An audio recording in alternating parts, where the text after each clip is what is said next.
가장 높은 가습 효과를 보인 것은 숯. 그럼 이걸 가습기 대용으로 써도 괜찮을까요?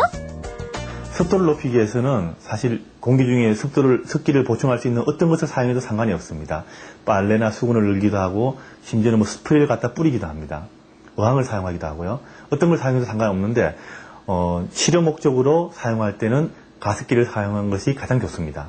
가습기는 습도를 지속적으로 줄 수 있고 특정한 부위에 몰아줄 수도 있고 가습하는 양이 다른 거에 비해서 상당히 높습니다. 겨울철 건강한 습도 유지는 물론 산뜻한 실내 인테리어 효과까지 덤으로 얻을 수 있는 천연 가습 제품들. 금상첨화란 이럴 때 쓰는 말이겠죠? 하지만 치료를 목적으로 가습을 해야 할 때는 꼭 가습기를 사용해야 한다는 것. 주부님 잊지 말고 기억해두세요. 네, 사실 방마다 가습기를 다 놓는다는 것은 좀 어려운 일 같고요. 그래서 식물을 이용해서 가습 효과를 보시려는 분들 많으신데 식물들은 밤에는 이산화탄소를 내뿜는다 그러더라고요. 그래서 걱정도 좀 돼요. 네. 네, 식물이 호흡하면서 발생하는 이산화탄소의 양은요. 네. 광합성이 제거하면서 이산화탄소를 발생하는 양보다 훨씬 적어서요. 네. 괜찮고요. 네. 그래도 걱정이 되신다 싶으시면 밤에도 이산화탄소를 흡수하는 선인장 같은 걸 놓으시면 그 문제가 조금은 해결되지 않을까 싶습니다. 식물로 가습을 할 경우에요. 5평 거실을 기준으로 봤을 때요. 네. 넝쿨 식물은 5개, 관엽 식물은 3개 정도 두시면 효과를 보실 수 있습니다. 5평 기준일 때요? 네네. 자, 그렇다면은 그 가습기에도 습도를 조절하는 그런 그 기능이 있는데 식물의 이 정도라면 가습기는 어느 정도가 적정할까요, 선생님? 네. 가습기 같은 경우에는 계절에 관계없이 50%에서 60%가 적정한 가습기의 선택이라고 보실 수가 있겠습니다. 따라서 저희들이 생활하고 활동하기에 20도씨 전후를 갖다 해서 습도가 50%에서 60%가 네. 가장 활동하기 좋고 숨쉬기가 편한 습도라고 생각을 하시면 되겠죠. 네. 그런데 그 선생님 말씀을 듣고 제가 전에 있었던 일을 생각을 해보니까 왜 습도 그 표시 센서에는 한 30~40%라고 표시가 되어 있는데 이게 제가 실질적으로 몸으로 느끼기에는 굉장히 좀 양이 과하지 않나 하는 그런 생각이 들 때가 있었거든요. 네.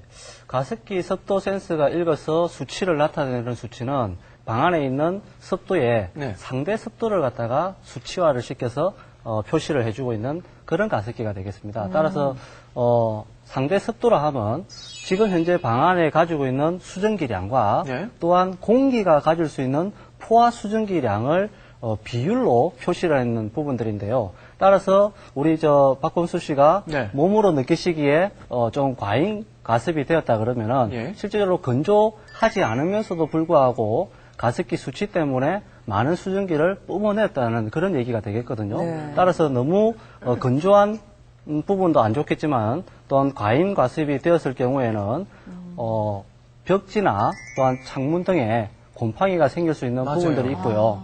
또한 진먼지, 진드기 같은 경우에는 60%가 넘어가게 되면 아주 활성화가 되는 부분들이 많습니다. 따라서 그런 부분들에 있어서도 건강에는 상당히 안 좋겠죠, 그죠? 그렇죠. 네.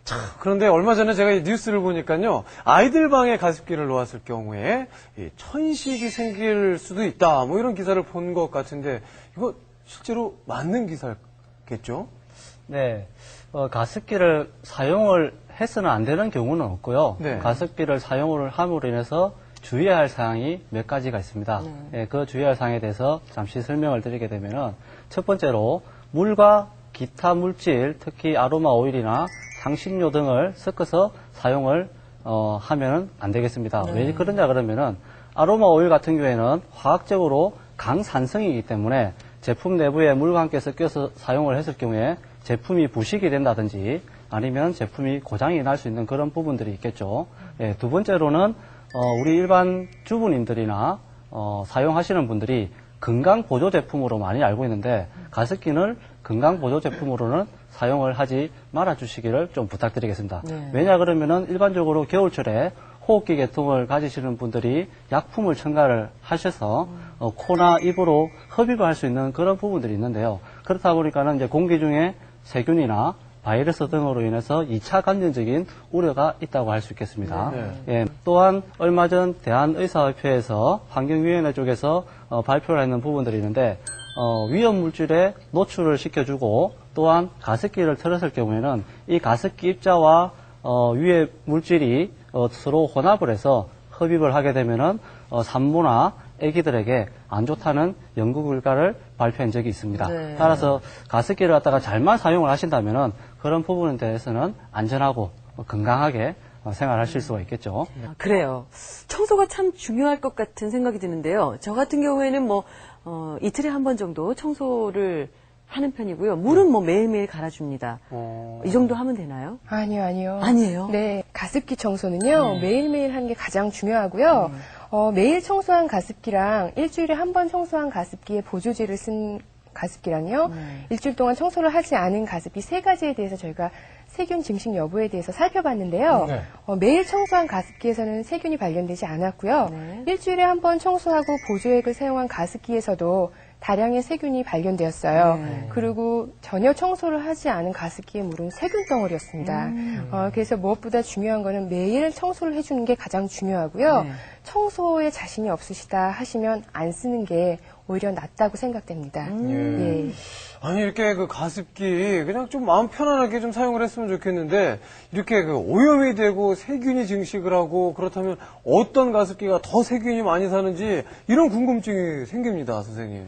네, 가습기에서 세균이 번식한다는 것은 흐르지 않는 물은 죽은 물이라고 비교를 할 수가 있겠습니다. 네. 따라서 가습기에 물을 사용을 하시고 나서 잔량이 남아있는 물을 갖다가 비워주시고 보관을 하시든지 사용을 안 하시든지 해야 되는 부분들이 많은데요. 네. 그렇지 않고 방치를 시켜 놓게 되면은 그 물이 활성산소가 없어지기 때문에 물이 썩은 물이 되겠죠. 그러므로 인해서 세균들이 증식을 하게 되고 또한 그 증식된 물을 또 새물을 넣어가지고 또 혼용을 해서 가습을 시켰을 때 또 들을 마시게 되면은 2차적인 세균 감염이나 바이러스균에서 질병을 앓을 수도 있는 부분들도 있습니다. 네. 하지만 우리 박봉수께서 얘기하신 부분들이 가습기가 이 세균을 갖다가 번식을 시키고 그런 부분들이 아니고 가습기는 제조 상태에서부터 항균 처리를 해서 제조가 되기 때문에 가습기가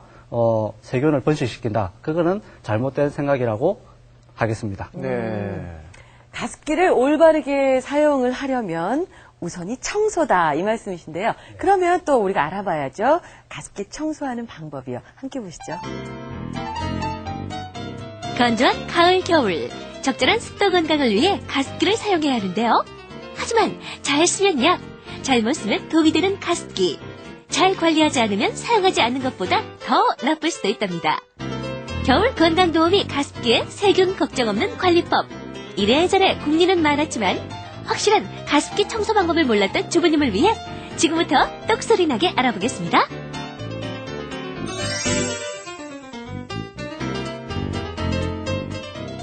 어머, 주부님 가습기 청소하시려나 봐요? 가습기는 매일 청소하는 게 중요한데요.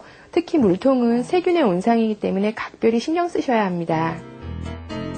자주 세척해줘야 하는 가습기의 물통은 주입구가 넓고 편하게 잡을 수 있는 모양을 선택해야 관리하기가 편합니다.